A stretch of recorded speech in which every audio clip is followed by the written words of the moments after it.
Hello, hello. Welcome to another episode of the Flying Cat Marketing Interview Series. Today, I'm super excited to have Wil Slickers on.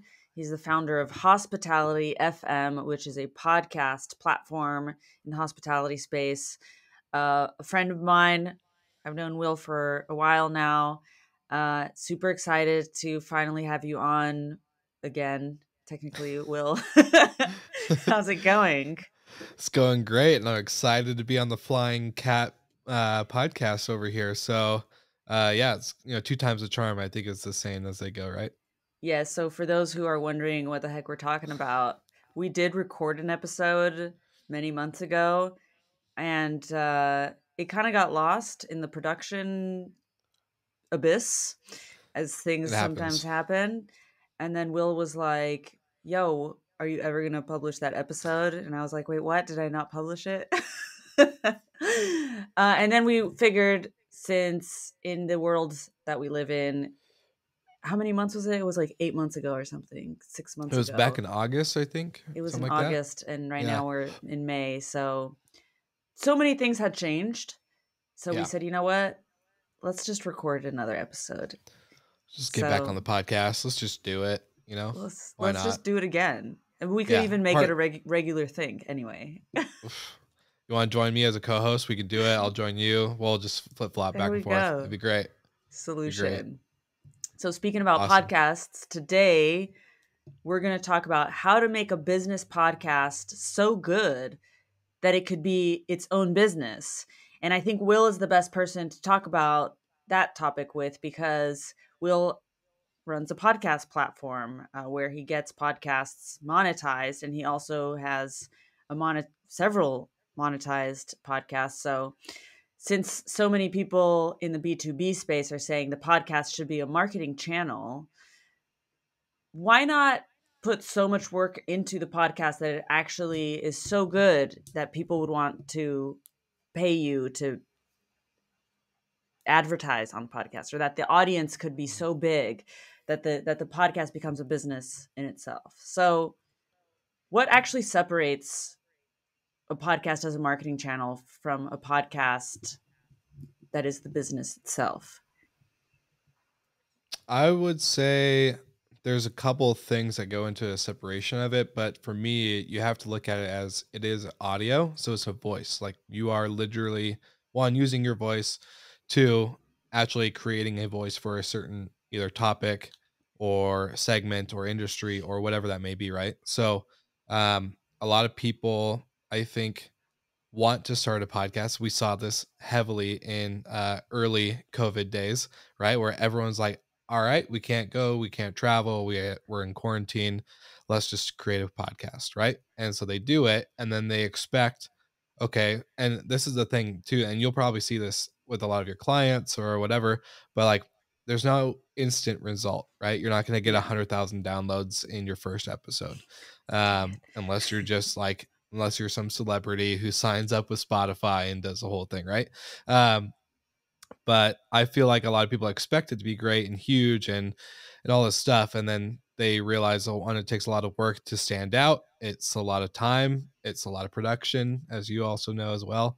Um, so yeah, it that's what really for me is separating it is when people actually know that it's a voice, and a voice takes time. It requires work. It requires some real effort and pushing and marketing. So yeah, I don't know if that answers the question directly, but at the end of the day, I think if you really put in the effort of not expecting something instantly from the podcast. I've been doing mine for 4 years, and it took me almost 3 years to fully get to that point where it was like I felt good enough to be able to monetize it fully. Mm-hmm. Um, so it becomes it's just a lot of work, and it takes a lot of time, and you have to be like as time goes on with the show, you definitely have to be a little bit more picky or a little bit more like just it's like a fine comb, right? Like you're combing through all the things that could get better, and the more improvements you do, the better off your show is obviously going to be. You said it took you 3 years to fully monetize it, but when did you start monetizing it? I started monetizing it in early.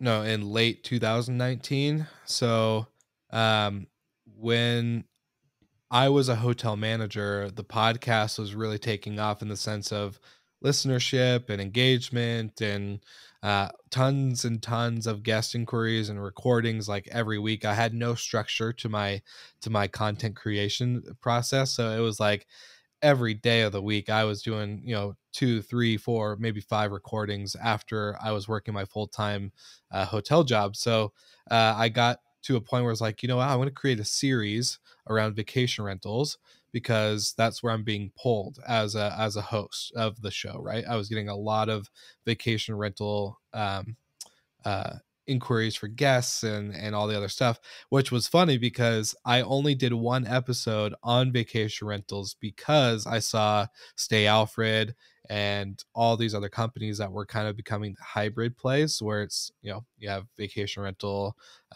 services and tech, but you also have a hotel like building and amenities and all that other Hmm. stuff. And I just did one episode and it got featured in some blog, and I reached out to this blog saying thank you, and they're like, hey, we want to be like on the show as a guest if you're open to it. And I was like, yeah, let's do a whole series. Let's do 10 episodes with all these amazing vacation rental companies. And so long story short, to through that series, I created a kind of a structure saying, you know, this company is going to sponsor this episode. I'm going to find the best of the best in their services or tech.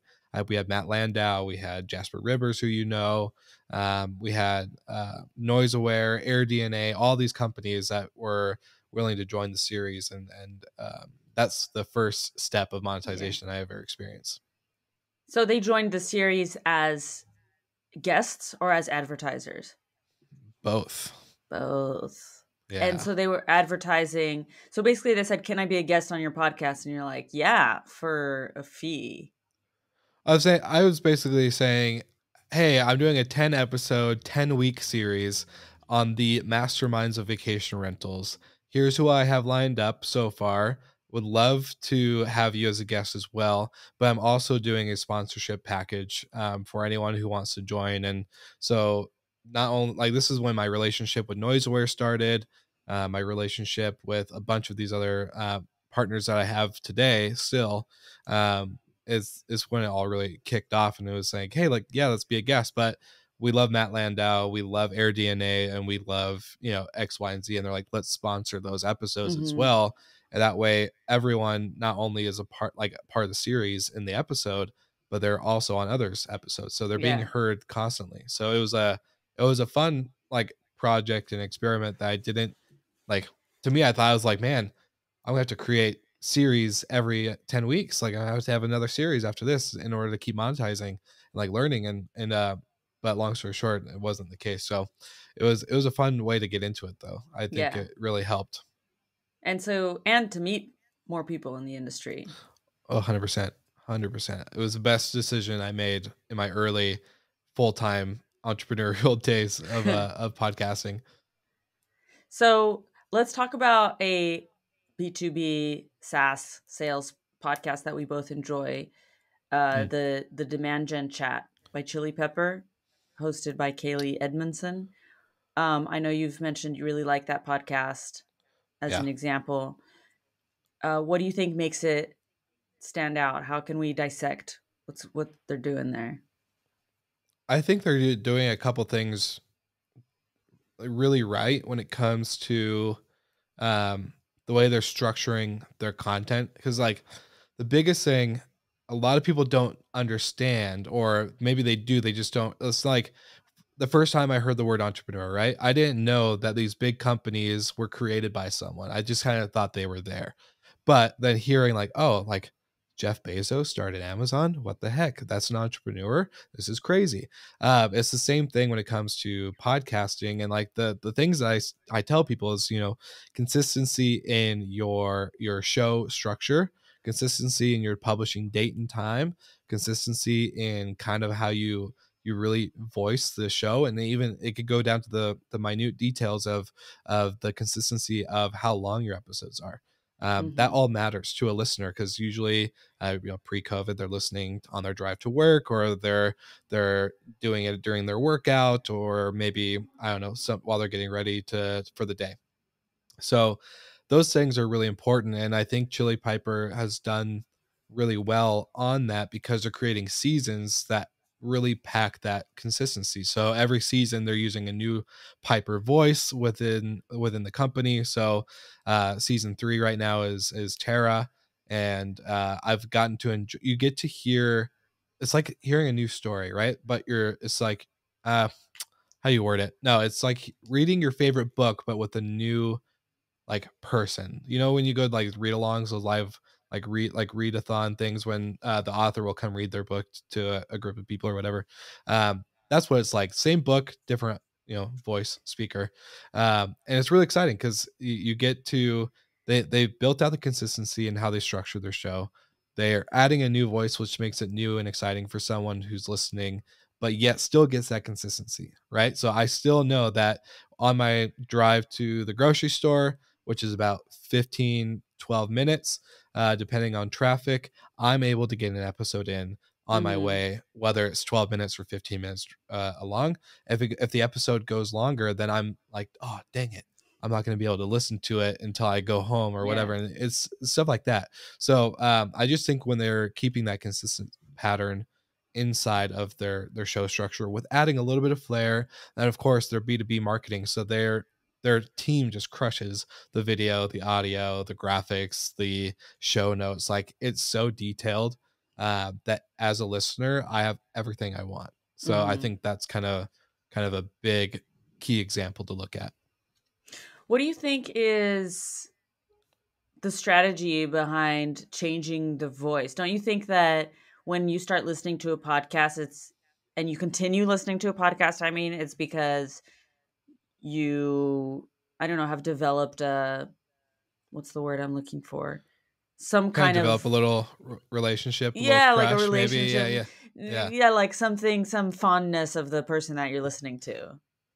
100%. Yeah, it's not for everybody, but I think it's just a play on the creativity, and it gives we all talk about diversity and inclusion, and I think this is super important, that they're getting to not only create great content through their podcast, but they're giving opportunities to their staff. And who knows what could happen, right? Like, you become let's say you become the host of Slick Talk for season 11, right? And what if that blew up? Like, what if that just took you guys to the moon? That could be something that's so cool for somebody to have that opportunity. And it's something that, like, on the drawing board, if you could see behind my camera and my whole setup here, is, we have a podcast concept that is a rotating host show concept, basically going into same theme, same conversations, same structure, all the other stuff. But let's get some different voices through, because I think it opens up so much more opportunity. Hmm. And I'm all about perspective. So the more perspectives we have, I think it's exciting for me in that area. I do know what you mean. Like, I have a podcast, Crime Junkie, that I listen to all the time when I'm, like, working out, or when I'm trying, like, just to unplug from the day-to-day stuff. And there's been some times where they'll have, like, a guest feature on or something like that, and it throws me off completely. And I'm like, what happened to my girls? Yeah. Yeah, You're pretty like, am I much. listening to the So same podcast? What's going on here? 100%. Yeah. And then you'll have, like, other podcasters, like, that will do, like, a trailer swap, or they'll, like, come join each other's shows, but it'll be a lot about their podcast. And then, so, like, I'm listening to a podcast about a podcast I could go listen to. It's a whole thing. But yeah, we won't go that route. So, what do you think, other than, I mean, is it the structure, the consistency, that kind of thing? Is there anything else that would make the demand gen chat, for example, just because we're talking about that one, Yeah. better than any other SaaS podcast? Because there's so many of them. I would just say the content in general. So not only is it consistent in all the things that we mentioned previously, but the content is just really well thought out. And I think, um, I've learned this lesson the hard way, that you can just get on an episode, you can just get on a recording and see what happens, which is great. Sometimes creativity flows that way, and I get that. But a lot of the times, it's more like a dumpster fire.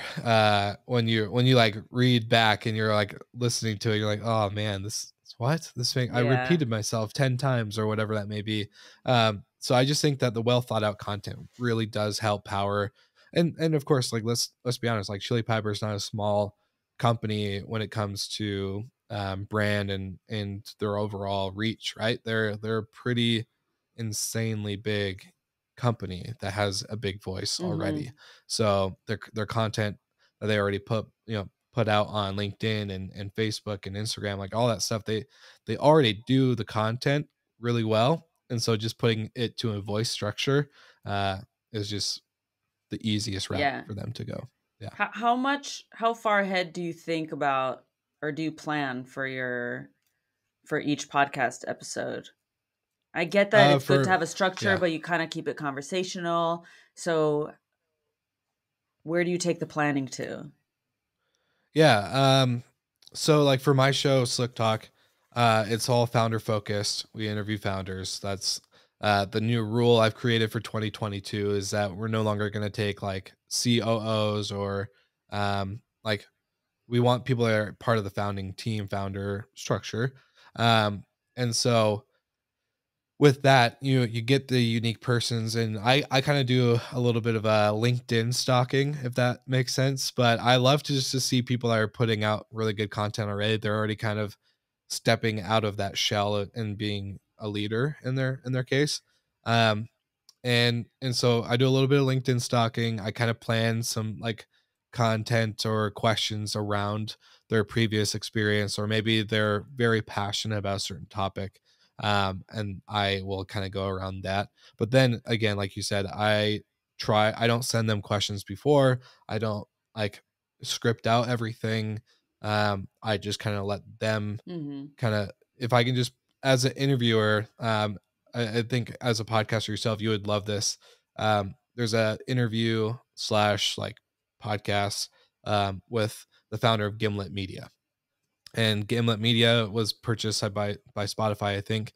But he was on the podcast talking about what it takes to be a good interviewer, and I loved it because it's so true. If you can be a good interviewer and really um, control the conversation by polling and polling or pushing, and like you can do so many things, which it sounds crazy and it sounds like manipulation, but when you're talking to someone on a show, you can hear, like I'll use we had one guest on recently. His episode hasn't gone live. He got really emotional about a story with a vacation rental guest and his team, right? So something that was very positively impacting the business and the customer and just everything. Um, he got a little emotional, and for a podcast host or interviewer, you get to pull off of that. So you get to make sure that the content and the conversation continues to go down this great rabbit hole that could have never been scripted, because if you try to script stuff like that, it just doesn't happen. So Yeah. those candid moments, right, you just have, it's like an art. You get to pull it and you get to play with it and make it like a beautiful shining pearl at the end of the day. So it's fun. That's a quite a skill to learn how to do. It is, yes. Yeah, it's taken me 4 years. I knew I liked people, but when it came to asking the right questions, it just, like, I don't know. I talk a lot when I'm on meetings or when I'm on other podcasts like this, uh, but it takes a lot of listening, and you have to be really Yeah. good at that. Like, if you can be good at listening, taking notes, and find ways to tie conversations back or questions back to something recently said, I think it does become like I wish I could show you, like my notebook's a little bit further away from me, but my notebook is literally just covered in like questions with arrows drawn to certain like bullet points of something that people have said. And so that in itself could be probably a great like LinkedIn or Yeah. Instagram post. But yeah, it's super fun, and that's my favorite part about the podcasting. It's just like, hey, it's an art of conversation, and you get to have a good time with it. What do you think is more important in a great podcast? Is it that art of conversation, the way that you remember what people say, you tie it together into a story, you let people be natural and candid, or production, like quality set? Like obviously both are very important, but I think sometimes people are trying to choose, Mm. like, where do I focus? Is it just all about production, or how can I get the conversation better? It's both technically. Not to do the cop out answer, but I think um, I've heard and seen many well produced podcasts that complete bore, like complete make you want to fall asleep, make you want to turn it off. The host isn't engaging, the content isn't thought out, or it's very basic, right? It's like here's 3 ways to start a podcast, and I'm gonna list them one by one. One, get on a hosting platform. 2, record your episode. 3, edit and publish. Like nobody wants to listen to that. So I think if you can get really good content, really good art of conversation, but then also produce it well. And I like if you listen, and please don't do this, but if you do listen to all my old episodes, like you'll be like, what the heck was this guy recording on his phone? And the answer was probably yeah. Like I had a cheap $20 mic from Amazon and I plugged it into my laptop and it was a horrible microphone. I probably was better off using my laptop's microphone rather than the one I bought. But, at the end of the day, I think people oversaw that. And that's the thing is like even when the production was crappy and now that we're no way more advanced with the microphone set up here now, it's like people still tuned in. It still Yeah, grew because the conversation I think you can really definitely. people will overcome that bad quality. So let's talk a little bit in our last few minutes about the actual podcast platform. We've been talking Yeah, all along about how you grew Slick Talk, but now you have a platform that went from 6 to 30 podcasts. All of them are monetized. Can you just tell us a little bit about what you're doing there? for sure. So Uh, the long story short is I had a line of sponsors out the door to get on my show. I don't have 20-minute ad slots like a lot of these celebrity podcasts do. So I was like, okay, well, I'm kind of capped out unless I raise my prices, which I didn't want to do because they were loyalty, like it was a loyalty play, right? Like they believed in me early when I didn't have that big of an audience to today where we do. Um, and then all these podcasters that were either already operating their show or just about to start operating their show and had questions. How do we, what's the best recording software? How do we distribute and publish the episodes? How do you write show notes? What microphones or equipment do you use? What's your quote unquote tech stack look like? All those questions kind of came together and it was like, hey, what about bringing everyone together? Let's get instead of me taking all the monetization or whatever, let's get everybody and grow this voice because I think we have such a unique industry. And so long story short, uh came up with the concept of hospitality.fm as a network. It's bringing the professionalization of podcasting to a lot of like all of our shows. It's a side hustle for them. They all have jobs or businesses that are full time for them, but if we can help them, increase their voice and their reach, and then also make a little bit of money and just do what they love, which is record and promote, basically, we take care of the rest. And that's what we've been able to do. So not every show is monetized yet. There's a couple out of that 30, I would say 15 are active. So the other 15 that we're on are either being onboarded or they're being created at the moment. So it's very exciting. Congratulations. Thank you. Yeah, pumped. We had a cool little team. There's 4 of us, the Fantastic Four, and we're just excited to keep going. And yeah, I'm excited for a lot of the announcements that we have coming up because it's gonna be good. Love it. Well, if people want to hear those announcements, where's the best place for them to connect with you? Yeah, I'm very active on LinkedIn more than anything. So Will with 1 L Slickers at LinkedIn would be great. Great. So, if whoever's listening or watching to this episode enjoyed it, please do connect with Will. Uh, Give this episode a like, leave a comment, let us know you've watched it. Say hello. Thanks, Will. I had a Of lot of course. fun talking to you today. Yeah, thanks for bringing me on the podcast Oh, again. yeah, I love it. totally. It's a great opportunity. All right. Well, I'll see you next time. Thanks for So listening. And that's the end of the podcast right there. Hope you enjoyed the episode, but please don't go just yet. If you did enjoy this episode, please leave us a review on Spotify and Apple Podcasts. It'll help other people like you discover us and get the same insights, and it would really help us out a lot. Thank you for being a loyal flying cat and for listening. See you next time.